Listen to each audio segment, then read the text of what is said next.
Yes, Justin Namere alaze mchala mkulu amanyikiddwa nga yes, Farida Nakazibwe Machua batandise TV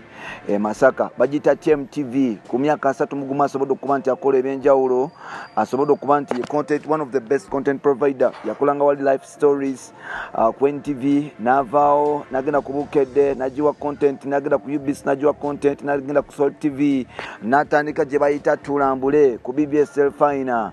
yena content atenga agenda maso no kuba nti abikola. Farida nena mere bafunamu obutakanya nga balwanira musajja wali ku NTV, omusajja ali omuferefere era bamala bagenda maso no kuba nti besuulawo mpola mpola era nga ekintu kyasobola kuba nti kigenda maso no kuba nti kitabuka. Namere yasobola kuba nti ate omulimo n'atambulamu wano Farida nayogera bingi nnyo naye ate wetwogerera ali mukumpi kuwa eyali mujja omulimo kubanga yatandise kibayita on TV wali Masaka ye mutsala yeka eyakasoko kuba nti awoninga TV mpola mpola ye muvuka yeka eyakasoko kuba nti awoninga TV mu kibuga omwangwanga lya Uganda era nga ku myaka 3 mugumu asobola kuba nti akola ebyenjawulo. Nino tukwaniriza ku mukutugwa fiye muganzi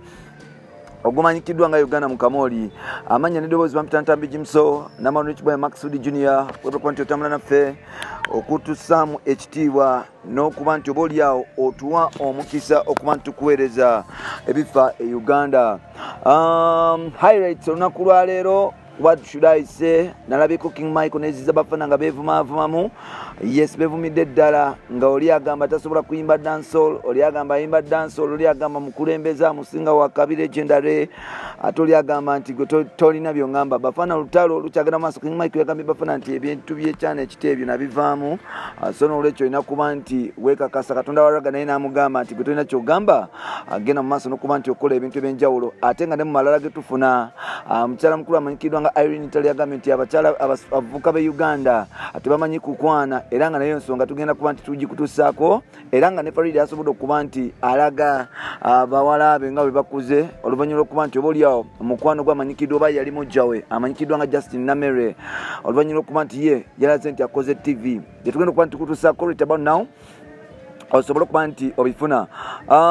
ngaido amanya nedobozi nga bulijjo bamutantambi Jimso ekyo naawe okimanyi bulungi nti nze ebikiboyawo akutuusako ono ebintu ebyenjawulo era nabwe kityo nze okutuusako ng'embeera bwalina okuba nti etambula nawo.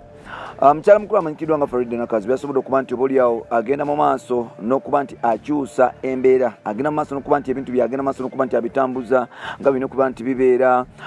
However much ne Justin Namere yasobola okuba nti oboolyawo mu mpola mpola mu kunyomebwa okw'enjawulo mu kuvumibwa tiimu Farida Nakazibwe n'abantu ab'enjawulo basobola okuba nti abako ne kyekolera ku myaka emito ddala. Jjukira nti Farida yasookera wali Justin Namere yasookera wali ku life stories ng'akola kyeyo era nga teyali presenter wabula yali content provider ewa NTV.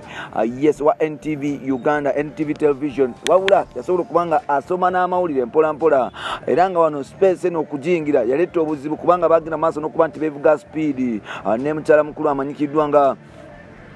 bevuga speed kwogera ne mukyala mukulu amanyikiddwa nga Farida Nakazibwe ntaba yave ku musajja oboolyawo yali omufere gwe balwanira ennyo Mr. Salim mpola mpola agenda maaso n'okuba nti abagatika n'ababatisa era ng'olutalo lwali lw'amaanyi lwasitukira ddala wano nno ekyagenda mu maaso n'okuba nti kitabuka. Twamaliriza mukyala mukulu amanyikiddwa nga Justin Namere bamugobye ku NTV